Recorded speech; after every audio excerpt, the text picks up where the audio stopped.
Today we're going to talk about my main computer build that I've been using for about 2 years with the Ryzen 5 5500 and a B450 motherboard.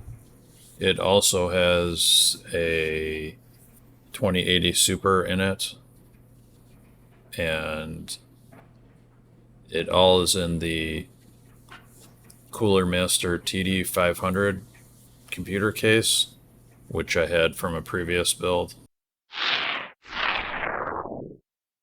Right, so this is the Ryzen 5 5500. It is 3.6 gigahertz. It has a 65 watt TDP. It originally was released for about $159. I paid somewhat less than that. Right now it's going for about $85 or so. It's fairly similar to the Ryzen 5 3600 that has a few features that make it a little better than this, but you have to buy that one used. So the video card that we're using, I've had it for a while. The Nvidia 2080 Super, which came out in 2019.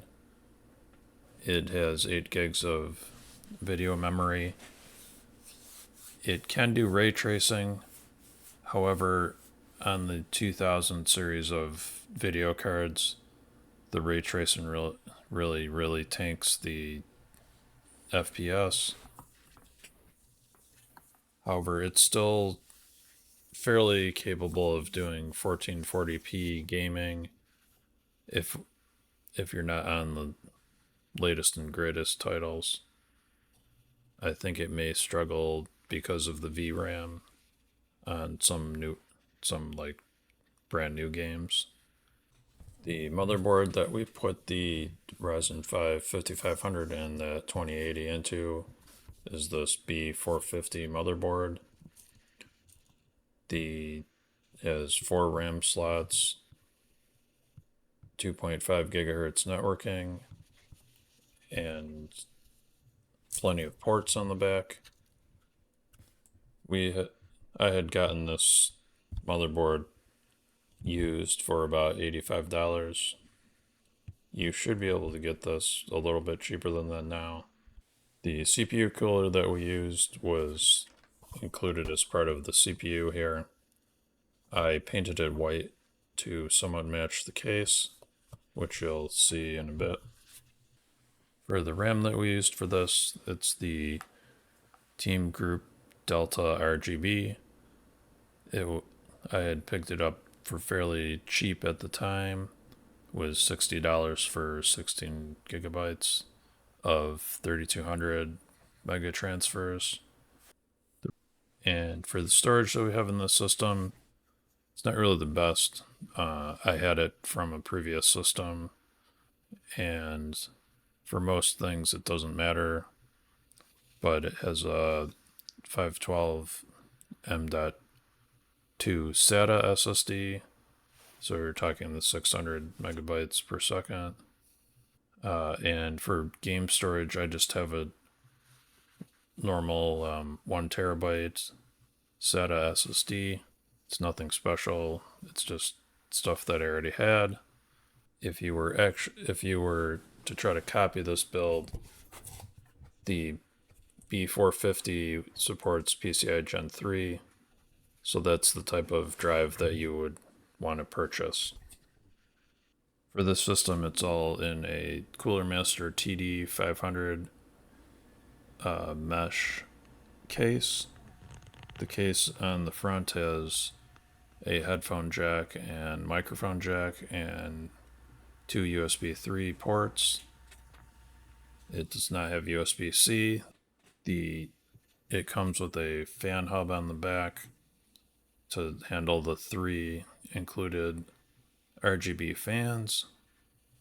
It did not have a fan in the back, so you have to keep that in mind when you're purchasing it. The top of the case has a mesh filter, and there's one down underneath the case. The back side, where you're managing cables, seems pretty nice. It has plastic grommets, so you can hide your cabling. But overall, I've been really pleased with the case. It keeps everything nice and cool. It looks good, and I am likely to use it again. First setting we'll do in Fortnite here is 1440p.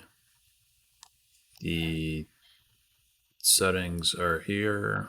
We're going to start with unlimited frame rate, and then if this was actually your computer, once you see what frame rate it gets, you want to pick the one here that's just below what you were getting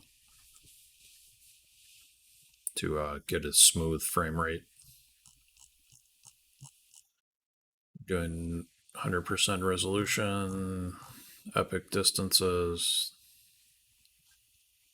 and high textures. But into Fortnite here, since the CPU here is at 100%, so this pairing is not the best.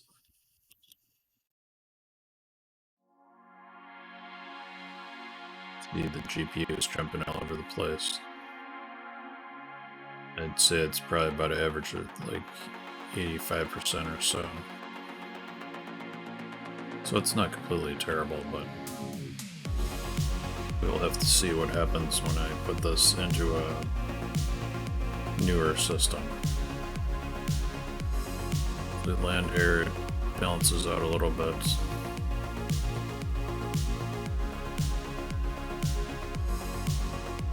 It's pretty close to 120 FPS or so. Goes a little higher, a little lower.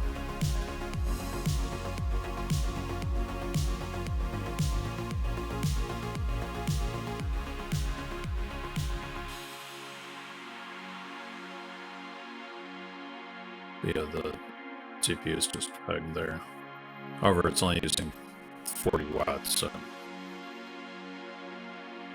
5500 is definitely fairly good with energy.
Now we're just gonna get killed by jetpacks.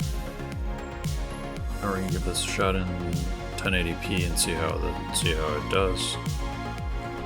It's gonna be the same exact settings as before. Resolution's the same, view distance is the same.